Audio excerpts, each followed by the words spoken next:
Ekonominya, hotel sekitar segala macam pasti naik. Betul, teman-teman naik ya. Pemerintah Malaysia, good job. Rakyat Indonesia persoal F1 pilih Lita Sepang berbanding Mandalika. Nampaknya negara jiran mempertikaikan kenapa F1 ni lebih layak di Sepang, Malaysia berbanding di Mandalika, Indonesia. Nah, HPRI komenlah sikit tentang Formula One yang akan diadakan di Sepang, Malaysia. Luar biasa negara yang kalian katakan Malaides masih peringkat tertinggi dan hubungan sangat akrab Perdana Menteri Datuk Seri Anwar Ibrahim bersama pimpinan tertinggi Bahrain. Pelumba F1 lebih teruja beraksi di Litar Sepang. Rakyat Indonesia maupun juga netizen Indonesia itu tak puas hati, geng. Kenapa F1 dan Bahrain itu pilih Malaysia? Kenapa tidak pilih Indonesia? Kan Indonesia lebih baik, ada Mandalika. Ingat ya, geng ya.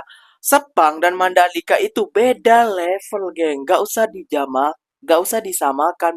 Udah jauh levelnya kayak itu.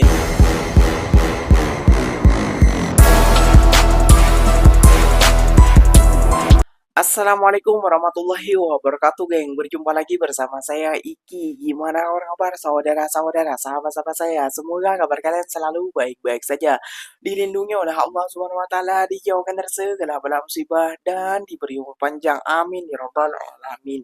Oke, geng, seperti biasanya di video kali ini Ikinya akan nge-reaction beberapa video yang telah di-tag maupun yang telah terjumpa di TikTok.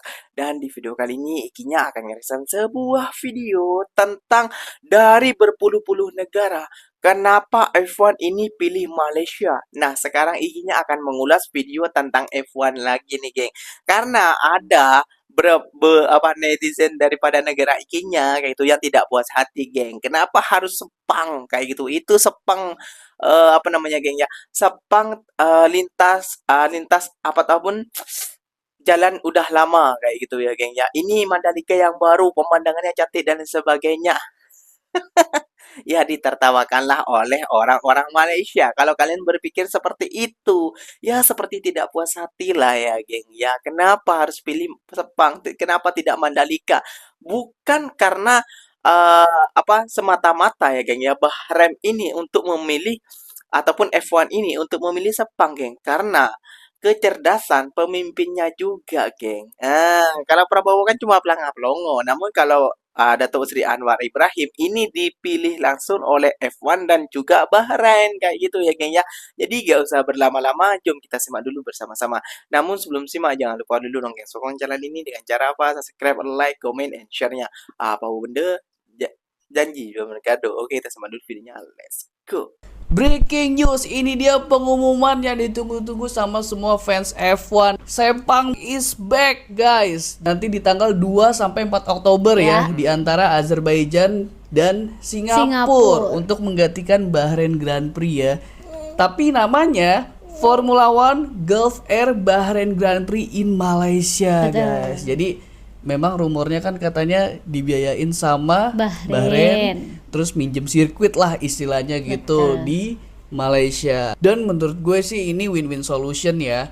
Bahrain tetap ada namanya, apalagi juga buat Malaysia. Ini win-win solution karena ekonominya, hotel sekitar segala macam pasti naik. Teman-teman ya.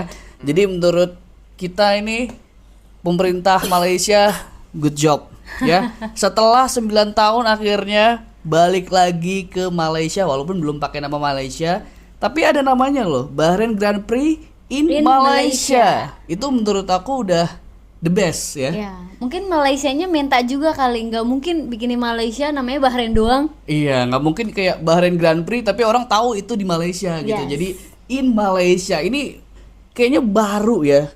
Kasus kayak gini tuh namanya negara lain ngadainnya di negara lain juga gitu ya. Tapi ini sebuah kemenangan untuk teman-teman yang mungkin tinggal di Asia Tenggara ya. Kita lihat apakah kita bisa mendapatkan tiket Bahrain Grand Prix in Malaysia. Coba komen teman-teman, mungkin ada yang dari Malaysia boleh rekomendasiin hotel atau mungkin bagusnya di Sepang itu di grandstand yang mana. Kita belum pernah ke sana, coba bisa langsung komen di sini ya guys ya. Selamat war tiket teman-teman. Rakyat Indonesia persoal F1 pilih Lita Sepang berbanding Mandalika. Persoalan ini timbul susulan pengumuman Malaysia sebagai tuan rumah gantian Grand Prix Bahrain pada Oktober ini. Faktor utama adalah taraf pensijilan Lita Sepang memiliki pensijilan FIA Grade 1, taraf tertinggi yang diwajibkan untuk sebarang perlumbaan F1, manakala Mandalika kini hanya memiliki pensijilan FIA Grade 3 sesuai untuk acara seperti MotoGP dan perlumbaan kereta bertaraf lebih rendah. Sepang turut mempunyai rekod penganjuran F1 sepanjang hampir 2 dekad dari 1999 hingga 2017, menjadikannya Lita matang daripada segi logistik dan fasiliti operasi. Lokasinya yang hanya 5 hingga 10 minit daripada KLIA turut menjadi kelebihan besar di samping kedudukan strategik berdekatan Singapura yang memudahkan pergerakan pasukan antara perlumbaan serantau. Itu ya. Okey. Nampaknya negara jiran mempertikaikan kenapa F1 ni lebih layak di Sepang Malaysia berbanding di Mandalika Indonesia. Mesti korang nak tahu kan apakah penyebabnya? Kenapa tidak Indonesia Mandalika? Okey guys, inilah penyebabnya guys. Sekejap ya. Tengok ni. Beginilah aksi pawang hujan berhasil hentikan hujan di ke Mandalika. Diorang guna bomo guys. Masalah semua terkejut. Tengok guys. Ada guna bomo. Hentikan hujan. Sakit pun. Nah, HPRI, komenlah sikit tentang Formula One yang akan diadakan di Sepang, Malaysia. Luar biasa Negara yang kalian katakan Malaides ni dipilih oleh Bahrain untuk mengadakan Formula One-nya di Sepang. Luar biasa Negara yang kalian katakan Malaides. Kenapa dia tak memilih negara-negara lain? Jepang pun ada, Indonesia pun ada Mandalika. Kenapa dia nggak memilih negara kita? Mengapa dia memilih Malaysia? Mesti ada sebab. Ya, salah satu penyebab kenapa memilih Malaysia kita harus ketahui kos untuk membuat satu perlombaan ini bukan sedikit kos dia jutaan dolar. Malaysia punya uang. Malaysia ada uang. Keamanan Malaysia, keamanan dia kondusif ya. Itu makanya Bahrain memilih Malaysia. Rakyat Indonesia maupun juga netizen Indonesia itu tak puas hati, geng. Kenapa F1 dan Bahrain itu pilih Malaysia? Kenapa tidak pilih Indonesia? Kan Indonesia lebih baik, ada Mandalika. Ingat ya, geng ya. Sepang dan Mandalika itu beda level, geng. Gak usah disamakan. Udah jauh levelnya kayak itu ya, geng ya. Ikinya tentang mengulas itu ya, geng ya, tentang mengulas semalam ya semalam tadi pagi ikinya mereaction itu kayak gitu ya, geng ya. Jauh bedanya, geng. Karena di Sepang itu udah grade A1, sedangkan kita grade A3, belum sampai grade A2. Bahkan di Thailand, Jepang juga ada sirkuitnya seperti itu yang grade A1. Namun kenapa pilih Malaysia? Ya, karena strategi sekali di sana, geng. Di sana itu lengkap semuanya, geng. Kayak gitu ya, geng. Kenapa bang ada lengkap? Ada nasi lemak, ada teh tarik ais, ada sirap Bandung. Bergurau ya, geng ya. Ya mungkin di sana lebih menantang dan lebih oke. Karena sirkuit ini banyak yang meminatnya, geng. Dan perlu kalian juga ketahui, geng ya. Bukan Malaysia yang memintanya, namun F1 lah yang membutuhkan Malaysia, geng. Kayak gitu ya, geng ya. Gak percaya? Jom kita simak dulu video ini sampai tuntas. Let's go. Mimpi jadi reality. Selepas 9 tahun menanti, Nauman enjin Formula One akhirnya kembali ke Gar Sepang. Bukan biasa-biasa. Hasil diplomasi peringkat tertinggi dan hubungan sangat akrab Perdana Menteri Datuk Seri Anwar Ibrahim bersama pimpinan tertinggi Bahrain, Malaysia sekali lagi diberi kepercayaan penuh menganjurkan Formula One Gulf Air Bahrain Grand Prix 2026. Syabas dan tahniah kepada Kementerian Belia dan Sukan di bawah kepimpinan dinamik YBM Dr. Muhammad Taufik Johari. KBS buktikan kecekapan luar biasa apabila perbincangan pantas dan strategik bersama pihak F1 dan SIC membuahkan hasil yang cukup membanggakan. Ini bukan sekadar lumba kereta, tapi punca rezeki rakyat. Pelancong dunia bakal serbu Malaysia, hotel penuh, perniagaan kencang dan ekonomi tempatan melonjak naik. Inilah bukti kerajaan Madani tak cakap kosong. Terima kasih PMX, terima kasih Dr. Taufik Johari dan KBS. Kerajaan Madani membuktikan Malaysia sentiasa hebat di pentas dunia. Dari puluh-puluh negara yang dia cari, akhirnya dia pilih Malaysia sebenarnya buat Bahrain untuk F1. Jangan bimbang Prime Minister. Yang kita dah bayar 100 juta itu, kita tak payah tuntut dah. Itu memang sumbangan kita kepada Malaysia. Pelumba F1 lebih teruja beraksi di litar Sepang. Itu pandangan bekas pelumba Formula 2, F2 dan Formula 3, F3, Fahmi Ilyas, menganggap litar antarabangsa Sepang yang dibina khusus untuk perlumbaan Formula 1 F1 menjadi antara pilihan pelumba kerana litar moden itu direka mengikut spesifikasi perlumbaan bertaraf dunia. Fahmi berkata, faktor cuaca di Malaysia yang beriklim monsun tropika, panas dan lembap dengan taburan hujan sepanjang tahun menjadikan litar antarabangsa Sepang memiliki cabaran tersendiri berbanding litar lain, sekaligus menjadi antara tarikan utama kepada para pelumba Formula 1.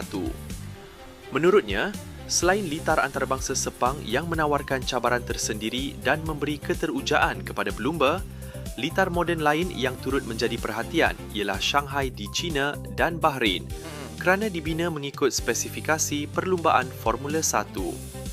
Bagi Fahmi, ketiga-tiga litar itu dibina sepenuhnya untuk perlumbaan Formula 1 dengan mengambil kira aspek teknikal dan keselamatan sejak awal pembinaan. Litar moden dibina sepenuhnya untuk perlumbaan dengan permukaan yang lebih rata serta susun atur selekoh, termasuk ciri seperti banking yang beri cabaran kepada pelumba, jelasnya. Bagaimanapun, Fahmi berkata dalam kalangan pelumba Formula 1 sendiri, litar klasik sering menjadi pilihan kerana memiliki karakter dan cabaran yang sukar ditemui di litar moden. Menurutnya, antara litar klasik yang sering menjadi rujukan ialah Silverstone di England, Hungaroring di Hungary, Zandvoort di Belanda dan Barcelona di Spanyol. Katanya, kebanyakan litar klasik dibina sejak puluhan tahun lalu sebelum dinaik taraf secara berperingkat mengikut perkembangan teknologi dan aspek keselamatan. Penambahbaikan dilakukan seperti melebarkan litar serta menaik taraf beberapa bahagian tertentu, namun bentuk muka bumi asal masih dikekalkan.